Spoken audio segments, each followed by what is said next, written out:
O que você sabe sobre os biológicos, também chamados de bioinsumos?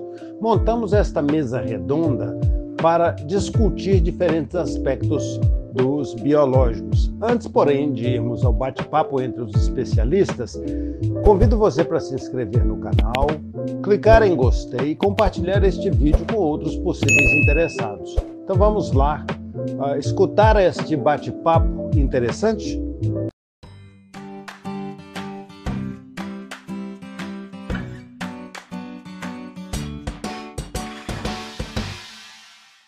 Para que a gente possa começar essa conversa, essa discussão, eu acho que é muito importante dizer que a Nutrien acabou de ingressar no mundo dos biológicos e, para isso, nós contamos muito com a ajuda, o conhecimento aí do nobre amigo e pesquisador professor Valicente, né? O Fernando Valicente, amigo pessoal. Então, vejo que temos muito que conversar, né, professor? E a Poliana, né? É uma pesquisadora aí renomada no mercado de formulações que a gente tive o prazer de conhecer e fazer parte do nosso time dentro da Nutri. Bom, vamos direto ao assunto, né, professor? Eu acho que a primeira pergunta eu queria direcionar para você, Valicente, perguntando biológico. Se fala tanto hoje, né? Virou uma onda. É algo novo, Fernando? Você que Não, ingressou há algum tempo no mercado brasileiro, é algo não, novo, Fernando? não. Vem desde os anos 60. Aliás, se você pegar o histórico, né, de biológicos, isso está lá rolando desde 1902, com a primeira citação do Bacillus thuringiensis no bicho da seda, depois a descoberta na Turíngia, né, na Alemanha, que foi a classificação dele, né, que foi o isolamento, e aí, mas você tem, né, produtos rodando aí no mercado há muito tempo. Agora, de 2012 para cá, no Brasil, é que veio essa onda, né, essa onda verde, por causa da introdução da armígera, né, no Brasil, 2012, 2013, e eu acho que ficou provado que a gente poderia fazer controle biológico usando apenas biológicos, né? Então você tem esses micros à base de fungos, vírus, bactérias, né? E aí a gente tem uma infinidade, né, de material que podem ser usados e trabalhados, né, na agricultura. Legal, Fernando. E a Poliana, que é muito mais jovem, né? Já entrou lá de 2012, a gente pode falar. E, Poliana, e as formulações mudaram? A gente tem notado uma melhora nas formulações, tá? Ainda estão aquém do ideal, tá, João? Sendo bem sincera, mas desde o desenvolvimento inicial, em que não havia nenhum tipo de formulação, hoje a gente já percebe no mercado produtos que têm propriedades fisicoquímicas bastante interessantes. E a gente percebe uma movimentação da indústria em melhorar esses produtos. Bacana, Poliana. E a gente vê muito o on-farm, né, Fernando? Então, tem muitas pessoas que começaram a produzem suas fazendas. Obviamente, nós não somos nem contra, nem a favor, nós somos a favor de uma agricultura sustentável, seja ela o modelo que for. Mas acho que uma pergunta que fica latente, aí eu vou perguntar para os dois, é como é que nós podemos proteger os micro-organismos provenientes de produtos industrializados na produção on-farm? O que limita, o que são vantagens e desvantagens do trabalho on-farm? Bom, só pegando a dianteira assim, do que eu tenho na minha cabeça hoje, João, quando esse on-farm começou, on-farm, pela definição do mapa, é todo produto que é produzido numa propriedade rural. Então, você pode ter um mega laboratório de grandes empresas, ele é considerado on-farm porque ele está localizado na fazenda. Isso é a definição do mapa. Agora, quem sai lucrando nesse jogo, depois de 2007, 2010, 2012 para cá, são os grandes produtores que têm, nada contra. O que eu quero dizer, grande produtor é quem tem dinheiro, quem faz investimento. Que a pessoa tem dinheiro para comprar um reator, tem dinheiro para contratar uma pessoa que entenda de fermentação, porque não é simples. Então a gente vê absurdos, né? Pessoas tentando fazer fermentação líquida de fungos com meios inadequados. Né? Então, agora que a USP, aí, o professor Ítalo, conseguiu fermentar 2 litros, né, de um material que tem, por exemplo, uma alta mortalidade. Então, assim, é um feito. Então, assim, a gente tem que tomar muito cuidado. Então, assim, o pequeno e o médio, ele sai um pouco perdendo nessa coisa do on-farm, porque não adianta querer comparar um sistema pior um pouco do que um produto, um reator que é totalmente estéril, né? Que aí é hermeticamente fechado com um meio adequado, né? Os meios de cultura têm que ser adequados. E a gente pode dizer que eles são praticamente cepa específico. E outra coisa, né? Para encerrar, para passar para a Poliana, uma coisa que a gente vê claramente é que hoje as empresas têm a tendência de usar 2 ou mais cepas. Você produz a primeira, estabiliza e formula, a segunda, estabiliza e formula, e assim por diante, e mistura. Isso aí você dificulta a biopirataria também. Bacana. Ou seja, na verdade, Fernando, não é que não é possível, é sim, mas requer investimento, como toda pesquisa, né? Como todo desenvolvimento. Se nós falamos de inovação e tecnologia, nós precisamos pensar em investimento, porque não é algo barato, né, não é gasto, é investimento. Exatamente, né? investimento. investimento. E aí, Poliana, como é que a gente faz tudo isso usando as novas formulações? A gente tem visto uma movimentação principalmente de supplier, dos fornecedores mesmo, em desenvolver novas estratégias de formulação. Porque um dos fatores principais hoje que limitam ter produtos de melhor alcance é o tempo de prateleira, que ainda é reduzido. Tá? Então, a gente tem produtos que têm, em média, 120 dias de tempo de prateleira, o que é baixo, e muitos produtos ainda que necessitam refrigeração até o campo. Então, isso limita muito. E, às vezes, até fomenta o desenvolvimento de on-farm. Tá? O que eu tenho visto bastante, João, e que me agrada muito, são as novas estratégias, incluindo estratégias combo com químicos e misturas nessas vertentes. E também chama atenção, também para evitar a biopirataria, uma movimentação das grandes indústrias em trabalhar mais com metabólitos do que trabalhar com micro-organismo, tá? Então, isso vai virar uma questão em algum tempo, porque a gente já percebe um certo movimento em querer comoditizar os micro-organismos, principalmente fungos. Isso me incomoda um pouco, porque pelas razões dos commodities, mas é um movimento que a gente já tem acompanhado para algumas cepas e a gente pode ver mais no futuro próximo. E qual é o impacto disso tudo, Poliana? Vamos pensar lá no agricultor, né? Então, porque na verdade ele tem o direito lá de produzir e multiplicar, e o Fernando falou muito bem dessa esterilização, desse cuidado, desse investimento que tem que ser feito. Porque senão parece que é algo caseiro, né? Porque no meu tempo, Fernando, quando a gente fazia controle de lagarta, não faz muito tempo, mas a gente pegava umas lagartinhas, batia no liquidificador lá e aplicava na lavoura, né? Diluía lá no tanque e aplicava. Como é que fica o agricultor hoje? Porque mas, João, tem um que me vem Vai, termina que eu quero te falar uma coisa sobre isso. Porque o que me vem à cabeça é assim, parece que a indústria quer tirar o direito dele de produzir esse micro-organismo na fazenda, porque nós vamos contratar. Como é que é isso? Explica mais como que isso impacta na vida do agricultor, como é que impacta no manejo de pragas usando o produto biológico. Realmente, o baculovírus da lagarta da soja, né, com o doutor Flávio Moscardi, né, era essa ideia de coletar, e você teria de ter 50 lagartas equivalentes por hectare. E aí tinha gente que aplicava 30 ou 100, porque era barato fazer a coleta desse material. Né? E ele mesmo me falou, né, antes do falecimento, que era inviável, porque o pessoal misturava folha, planta de soja, era uma coisa que contaminava muito. Ele mesmo havia parado com isso. Né? Tinha que ser só industrializado e poder, por causa da limpeza, né? Mãos das pessoas, local, armazenamento em propriedade, temperatura. Se você pegar um vírus, por exemplo, né, e colocar, a gente já fez isso, formulado, né, em pó, a gente não armazena vírus em freezers, por exemplo. A formulação da gente mesmo, emulsão em água ou em óleo, a gente faz tudo temperatura ambiente, 30 graus, por exemplo, e à noite, só que não exposto ao sol direto.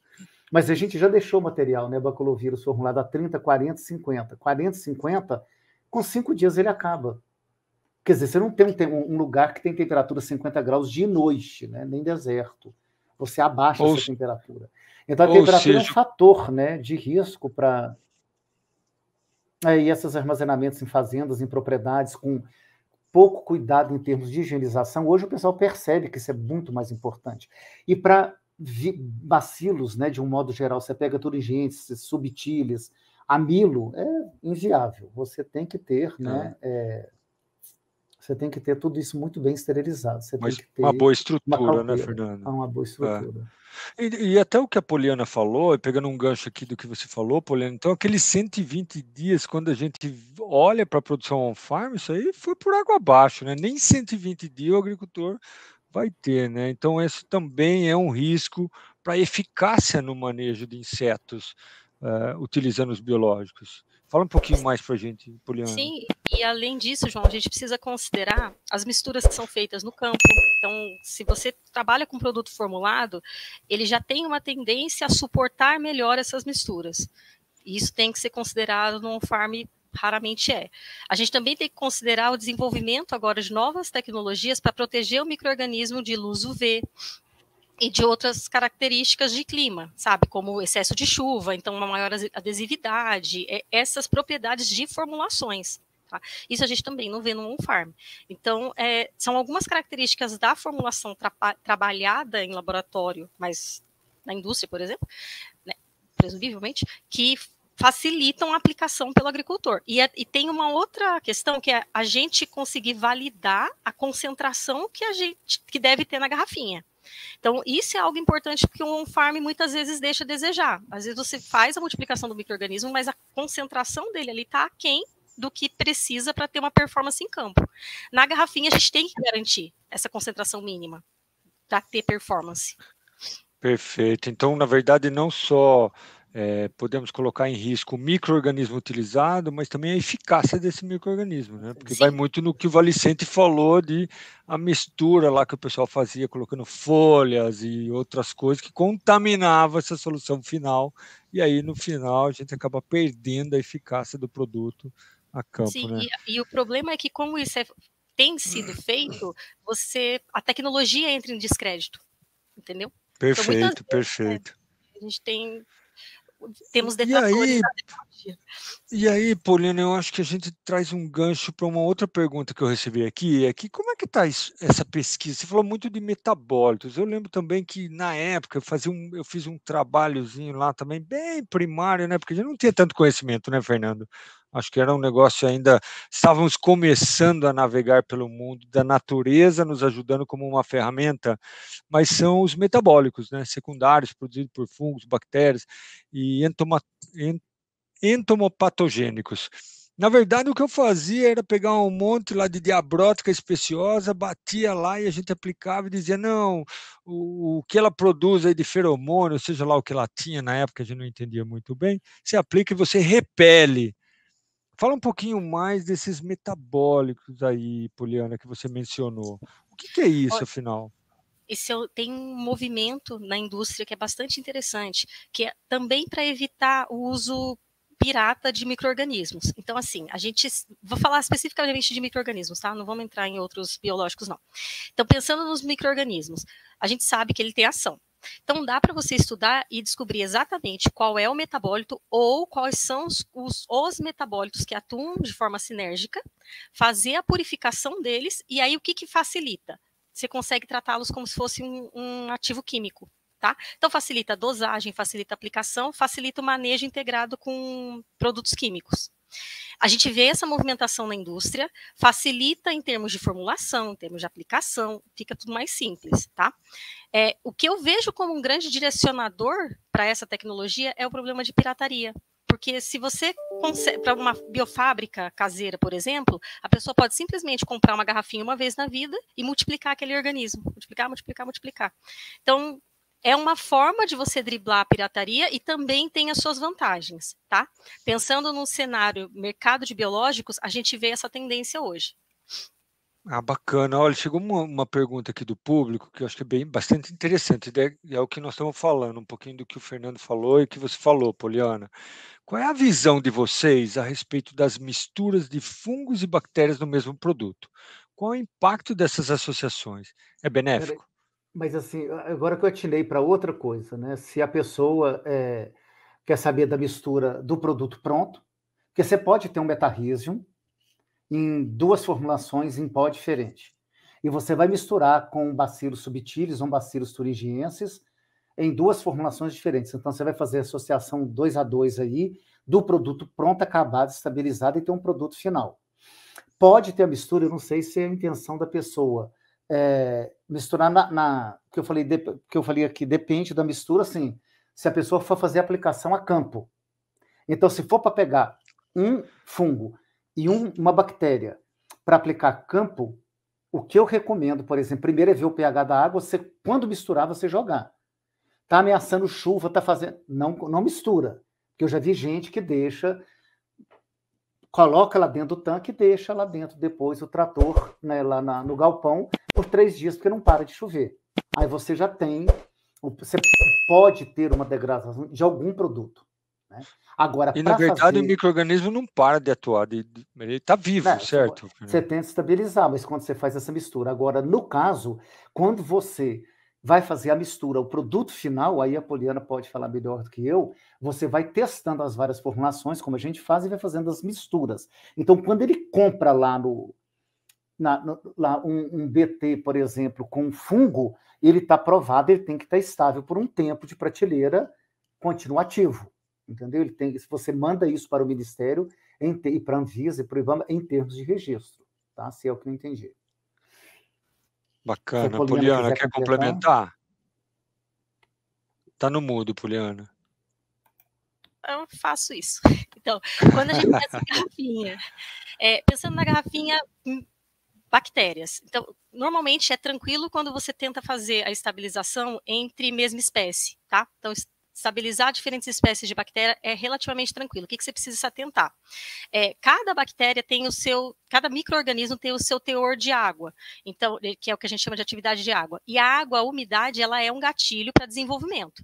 Então, quando o professor Valicente fala que a gente precisa estabilizar os micro-organismos separados para depois juntar, um dos fatores é esse. Você pode ter o problema de ativar um micro-organismo porque você aumentou a quantidade de água ali, tá? Então, esse é o primeiro de uma série de problemas que você pode ter. Então, tem os conformulantes, tem micro-organismo que é mais sensível, tem micro-organismo que é menos sensível. Anyway, você precisa separar e depois juntá-los. Tá.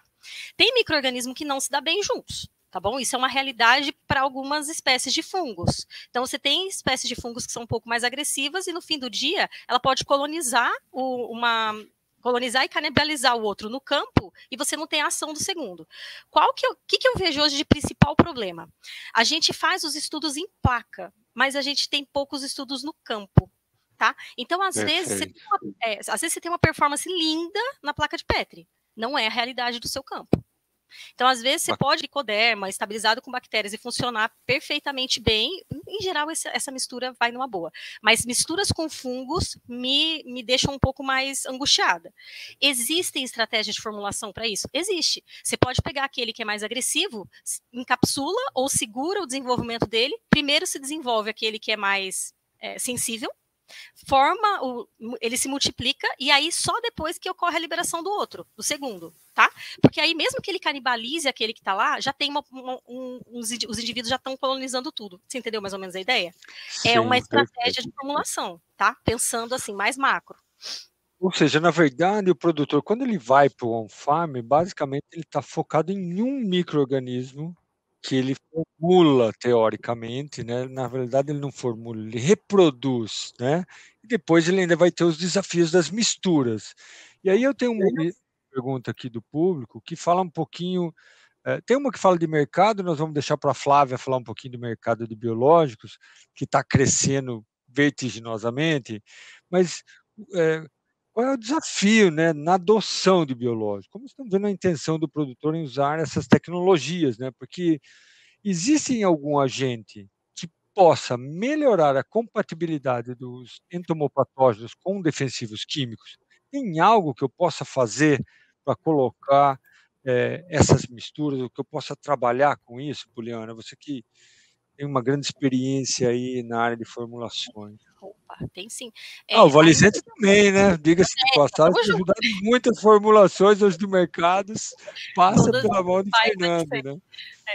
Então, João, quando a gente pensa em misturas de micro-organismos, ainda pensando nisso, é porque a gente quer endereçar diferentes modos de ação. Então, uma estratégia é você fazer a mistura. Existem, para algumas aplicações, você desenvolver cepas mais agressivas, tá? Então, o agricultor precisa entender o que ele quer resolver, qual é o problema que ele tem que resolver, e a gente precisa dar suporte para o agricultor às opções que ele tem. Então, o problema de adoção de biológicos passa por isso.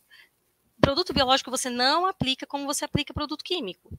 Produto biológico requer uma educação do agricultor para usar, requer uma educação dos nossos vendedores para posicionar perfeitamente esse produto. Então, são tecnologias que é muito técnico, são produtos extremamente técnicos.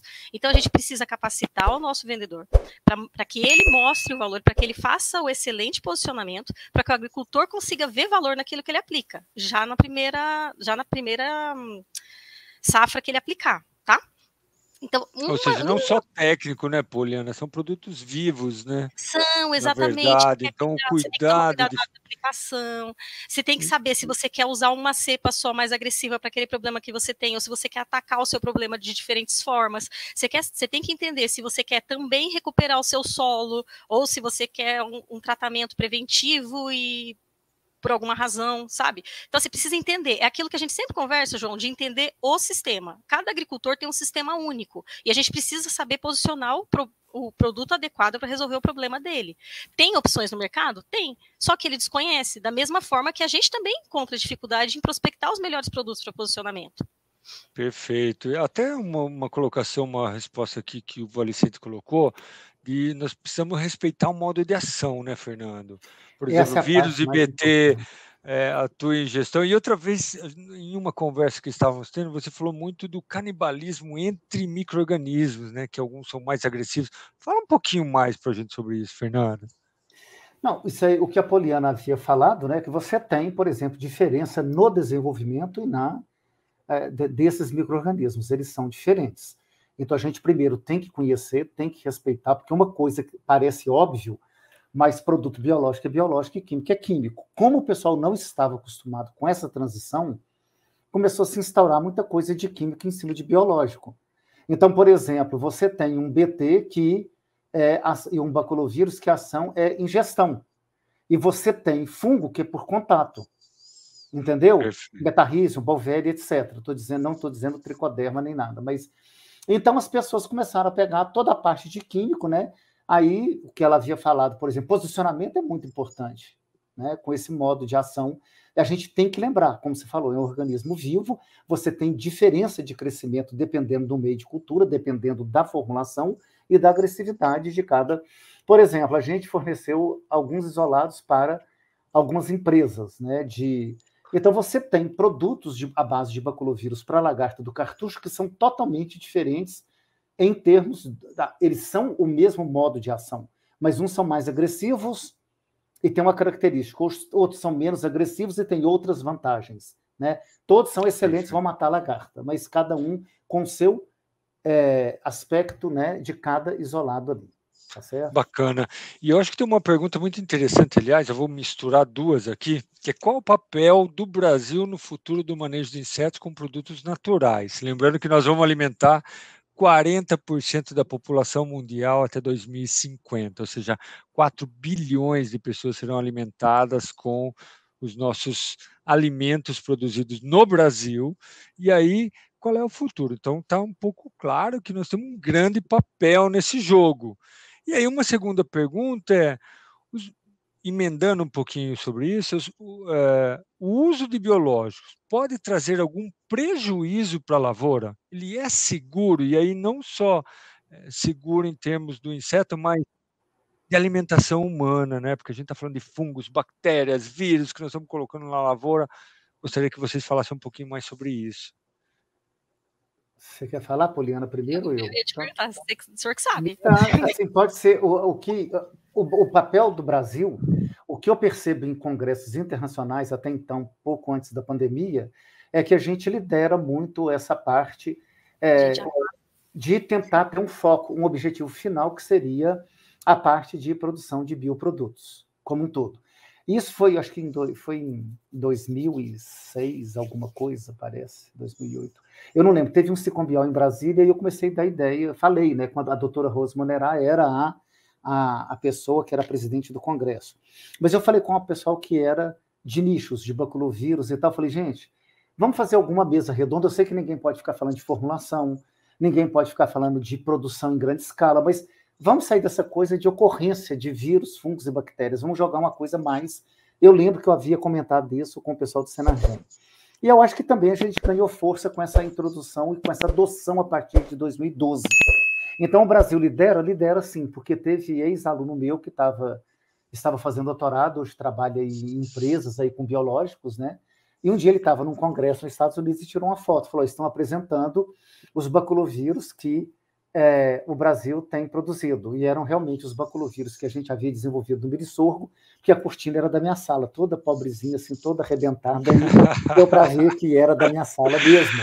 Então, a gente tem que acreditar, por exemplo, todas essas empresas hoje de produtos biológicos, né, que têm surgido e têm crescido, várias delas eu tenho visitado e tenho ficado assustado. Então, o Brasil, para mim, é líder nisso, mas de longa data, porque já teve gente fora que falou, americano, falou, vocês podem dar aula disso. Porque você pode clonar gene, clonar, mas você tem que ter um objetivo. Acho que o objetivo que eu tive por demanda foi gerar produto biológico. Agora, se tem algum problema na lavoura, que eu saiba, não, que é seguro, se você produzir de um modo adequado dentro das normas e da padronização. Eu não vejo, claro que você tem que saber o que você está produzindo. Perfeito. Porque tem gente que foi para fora, já trouxe bactéria que não podia, porque mata percevejo, e tem produzido, e a gente tem. São bactérias de nível de risco 2, então eu tenho um certo receio. Tá? Mas eu estou dizendo, o que é produzido, o que você compra, o que é registrado, o rigor daquilo ali é o mesmo para um químico. Você tem que fazer laudos e mais laudos, né, ajudar a empresa para poder registrar. Ou seja, não só líder mundial na produção de alimentos, mas também estamos liderando um movimento de agricultura sustentável, né, Fernando? Com certeza. Poliana, quer algum comentário? Sim, a gente tem 3 principais mercados no mundo, né? A Flávia vai endereçar isso na mesa redonda dela, e o Brasil se destaca. A gente destaca em desenvolvimento de tecnologias, a gente se destaca com todas as nossas limitações, a gente se destaca em adoção. Então, a gente não tem os números de on-farm, a gente estava conversando disso semana passada no Combraf. Não temos o número do on-farm, mas a gente sabe que tem uma alta adoção de biológicos, então isso é muito bacana. Quanto à segurança, os micro-organismos são específicos de alvos. Então, se você estiver usando um micro-organismo que você pode usar, como é que você sabe que você pode usar? Tem que ser aquele que tenha de região de ocorrência, no Brasil, por exemplo. Se você usar bonitinho, certinho, o micro-organismo, totalmente seguro. O que a gente tem acompanhado são alguns casos, como o professor Valicente mencionou, de multiplicação de micro-organismos que são patogênicos. Não vai dar certo isso, tá? Em geral, na indústria a gente não tem esse problema, então a gente sabe a cepa que trabalha e tudo mais. Especificidade. Gente, vírus é chave fechadura. A especificidade é daquela espécie. Então, há uma segurança muito grande no uso de vírus, tá? Também de bactérias e fungos, desde que respeitado aqueles que você pode aplicar. Eles são específicos do alvo. Tem uma pergunta também, os dos macrobiológicos. A gente também vê uma ampla adoção. Tá? Tem a mesma regra dos micro-organismos, ainda continua tendo aquele problema de aplicação. É uma tecnologia que requer um esforço técnico maior. Então, ainda para grandes culturas, a gente já vê posicionamento desse tipo de produto, performa muito bem, mas tem certas limitações que é a distribuição. A gente vê algumas startups, algumas empresas se dedicando mais à aplicação com drones, aplicação mais... e ligada a tecnologias. Então, você tem o mapeamento do campo, sabe exatamente onde está o seu problema, manda o drone entregar o macro. Essa é uma tendência também que a gente enxerga, tá? Bacana. Pessoal, tem bastante perguntas ainda, mas nós acabamos nosso tempo. Precisamos chamar a próxima mesa redonda muito rápido. Tem muito conhecimento aqui. Eu queria super agradecer o Fernando. Sei que você está de viagem aí, né, Fernando? Indo lá para os Estados Unidos, vai para Disney, vai se divertir, vai estar lá passeando bastante. Vou para Disney. Tem a Poliana também, que aí participou junto com a gente. Super obrigado, Poliana. É incrível ouvir você falar e todo o conhecimento. E eu queria que vocês aí, um minutinho, mandar um recado aí de como nós podemos ser protagonistas do uso de biológicos na agricultura. Qual é o recado que vocês dariam para o agricultor hoje que pensa em usar produtos biológicos? Poliana, pode falar. O meu recado é: usem biológicos, os nossos produtos hoje são seguros, a gente consegue garantir eficiência, performance em campo. Então, use sem medo. Só saiba posicionar. Você precisa entender qual é o seu problema e usar o biológico correto. Bom, pegando as palavras dela, eu ia falar a mesma coisa, porque mesmo a gente, né, da pesquisa, eu trabalho com bacilos thuringienses, aí a gente tem projeto com amilo, tem projeto com velezenses, e outros a gente vai no trabalho e tem que estudar. É próximo, mas você tem diferenças. Então, para revenda, para pessoas que estão aí diretamente, isso não é vergonha nenhuma, a gente procura o tempo todo. Posicionamento é o sucesso. Eu observo Perfeito. porque eu faço experimentos, né, em propriedades de empresas, tipo agroséries e tal, só manejo com biológicos, e tem dado resultado igual de química, é limpo, tá certo? Então, a gente acredita... pesquisa aí, né, Fernando? É muito bom. Tem muita pesquisa a gente continua. Qual a sua opinião sobre o assunto deste vídeo? A sua opinião é muito importante para nós.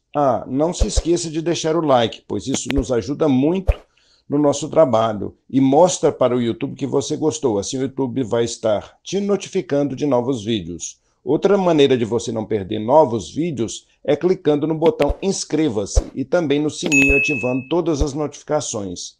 Eu lhe convido a nos acompanhar nas nossas redes sociais que estão aparecendo aí na tela. Aproveite e deixe também a sua sugestão de novos vídeos. Escolha agora um desses vídeos do canal Agricultura A a Z que estão aparecendo aí na sua tela. Muito obrigado por assistir até aqui e não se esqueça, vídeos novos todas terças e quintas às 18 horas e domingo às 12 horas.